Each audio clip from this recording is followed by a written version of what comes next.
open season 2. Because why not? Why not start a franchise out of a mediocre film that nobody really remembers? I see so much market potential with that. I guess it did well overseas because this got a theatrical release in other countries. There was an open season 3 and there was an open season Scared Silly, so yeah, I guess people just can't get enough of the open season franchise. And with this film, yeah, I'm starting to understand why a lot of people hate and give a lot of criticism towards Sony Pictures Animation. Except, that's a lie. I'm kidding. I think Sony Animation and Sony in general get way too much hate. I think people need to calm down. I think a lot of it's blown out of proportion. I think people get really into hating on a studio for some reason. And I get it. You know, their first couple years, they didn't really have a clear direction for what they were doing. They were just doing whatever project came up inside their head, I guess.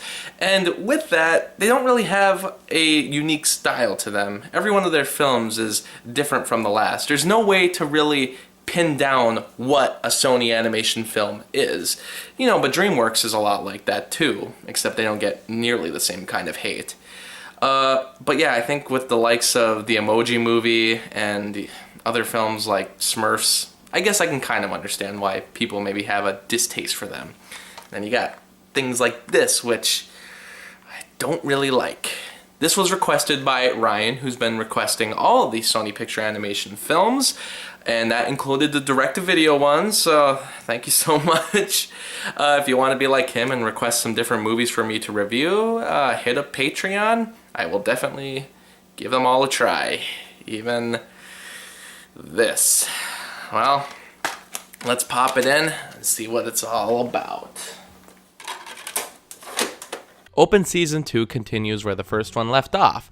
I don't really remember where the last one did leave off, but Elliot marrying a female deer? Okay, that sounds about right, as far as continuing bad writing goes.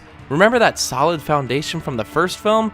Well, it didn't really exist. It felt thrown in because, hey, every animated film has a love interest, but to base an entire second film on that, not a great start. Right away you can see a downgrade in animation. I know, I said the original film already had a cheap look when it came to character designs and backgrounds, but I suppose it was still suitable for the 2006 standards.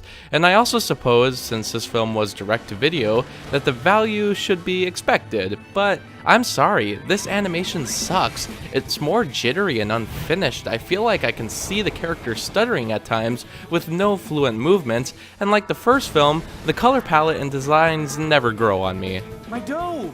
My deer! My female deer! The real plot of this flick is that Mr. Weenie, you know, the lovable character from the first film, gets kidnapped by his original owners, so Elliot quickly shuts down the wedding to go save him. A wedding officiated by his fiance's ex-boyfriend. Okay, that's straight up stealing from Meet the Fockers, a much better pointless comedy sequel. Then our cast of Boog, the squirrel, the ducks, and the porcupine go to find Mr. Weenie. The rest of the cast stays behind, I suppose to save time in animation, but you didn't really need to have a full scene explaining why they're not coming, especially when the reasoning doesn't really make sense. The McSquizzy is trying to say a smaller group is probably better anyway. We can move faster. I love that the film thinks we are fond of these stereotyped characters from the first film, but I honestly kind of forgot half of them even existed. And for the most part, we get a bunch of new characters, all of which are dogs, going to some dog show where, of course, shenanigans ensue.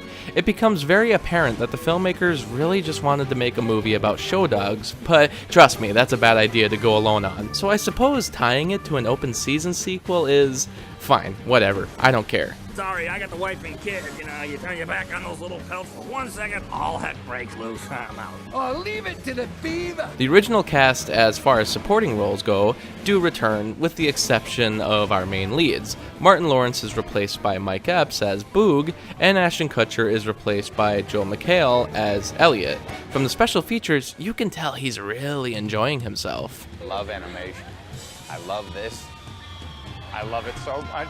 I guess they're not bad replacements, except that they're trying to do impressions of the past actors who didn't really do much to make an interesting voice or character. I mostly don't care this time around because Boog is cut down phenomenally to a supporting role. Elliot is cut down too, but he has this huge subplot where he's getting cold feet for the wedding, and he comes across as a huge dick. In fact, he becomes straight up unlikable in one scene. You know, I think you should go home, Giselle, because you're just slowing us down. Whatever. I guess he makes up for it and never becomes an abusive partner, but yeah, it just adds to the fact that their relationship is not developed, and when they finally try to, it's like too much at the wrong time. Like the first film, none of the jokes are really that funny. Everything that's done has been done before. The only thing that I kind of do enjoy is Crispin Glover playing this crazed poodle. There's something about his mild-mannered but calculated voice coming out of that little puppy that makes for not really a good villain performance in this film, but it opens up the possibilities for Glover doing something like this in the future. I really wish he'd get some more roles, honestly. Even his jokes don't really always land though. There's a scene where he's violently shocked by a collar, and when you get the big reveal for what damage has been done to him, it's barely anything. Come on, haven't you seen Tom and Jerry? Burn all his fur off, have some smoke sizzles in there. The next wild I see crawl out of that forest, if they don't have their papers, they are getting a full Fifi smackdown! This is war! I just don't get why they'd make a sequel to Open Season, but I guess the film made some money in other countries, so hey, maybe that's why. I just think that with a small story like this, they could have made a TV pilot and come up with a bunch of different ideas for episodes. In fact, the Blu-ray has some deleted scenes using great 2D animation. It could have been done like this. I think I would have enjoyed both films more if it was animated like this. Oh, yo. Overall, I think this film is slightly better than the first, for the simple reason that it wasn't annoying all throughout the runtime. I actually was able to watch it in a calm manner without really having any emotion at all. To be honest, it's just like the last film. It's unfunny, it's boring, nothing really happens, the characters are dull, but, you know, with that, the characters weren't loud and obnoxious and, you know, despicable this time around. So I was able to get through it for some reason. Yeah, so half a star better than Open Season. But really, with these direct-to-video sequels, there's not a lot at stake, so I guess I kind of understand why it came out the way it did. But really, before seeing it, I was hoping for a massive improvement. Maybe I'm just getting too high of expectations. Maybe with the third film, we'll get something a little better. But in the meantime, do I recommend this film right here? My answer is nope. Why do stars fall down from the sky? Thanks for watching the video. A special thanks to Chris and Ryan for supporting me on Patreon.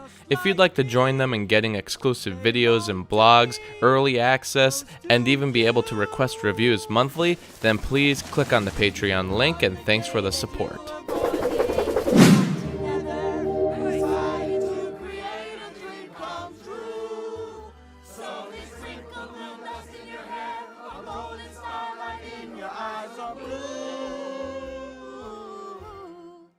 That is why all the girls in town. Follow me. Oh dear.